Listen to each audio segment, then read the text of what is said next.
One of the most common arguments that the American religious right employs is the idea that in some way God has been removed from the classroom and that there are prohibitions on prayer and Bible reading in public schools. Inevitably, when something horrible happens involving a public school, such as the recent massacre of children at Sandy Hook Elementary, the demagogues of the religious right go to their pulpits and claim that this is what happens when you remove God and the Bible from classrooms. Evil inevitably fills the vacuum. Interestingly, one has to wonder why this God does not intervene when it's a devout Amish community or one of his houses of worship that is targeted by a violent gunman. But no, these kinds of reactions from American fundamentalist Christians seem reserved for tragic violence at secular institutions. Anyway, on the subject of public schools, I felt the need to speak as someone who has actually spent a pretty substantial amount of time substituting in public schools over the course of the last few years. There's been a lot of misinformation going around, and I felt the need to talk about it because I have experience there. Anyway, the truth of the matter is that there isn't a war on religion or an attempt to remove all references to faith from public schools.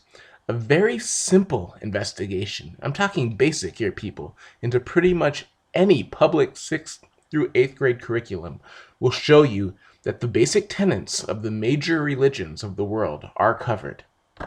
The fact is that students in middle school are required to learn about the major world religions. In fact, 7th graders are required to learn about Jesus, the basic doctrines of Christianity, and how it spread through the Roman Empire in the years after its founding. When they get to the 7th century AD, they are required to learn the story of Muhammad and the founding of Islam. In the books shown here, which I've taught out of before, they are even required to learn what the 5 pillars of Islam are. It's all presented straight up. In the United States, public school teachers are absolutely allowed to read from the Bible and the Quran as examples of literature and to help their students understand the influence they have had on Western society. Of course, I mean, they have to, right? How could you ever hope to understand the Middle Ages, and especially events like the Crusades, if God and religion were completely removed from public school curriculums? Like these religious right advocates are saying. It doesn't make any sense.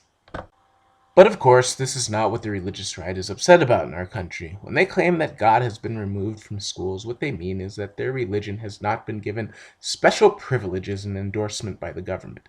Contrary to what they might tell you, there exists no prohibition on prayer in schools.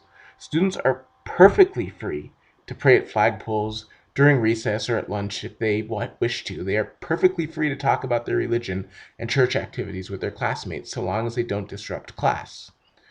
I mentioned before in one of my 2011 videos that a student at one of the schools I worked at once came up to me and, much to my surprise, told me that he had seen my videos on YouTube and really liked them. He might be watching this, and I hope he doesn't mind me sharing this story, but on another occasion, this same student talked to me about some of the biblically based prejudice he has to deal with from other students because he is gay. I mean, they were quoting Leviticus at him and telling him how sinful he was. I say this not because I think that there's anything good about his being treated this way, but I wanted to make the point that students, in my experience, feel perfectly free to talk about these things, for better or worse. Moving on, though, even teachers are totally allowed to read their Bibles during their breaks if they want to, or during their lunch or prep period or whatever.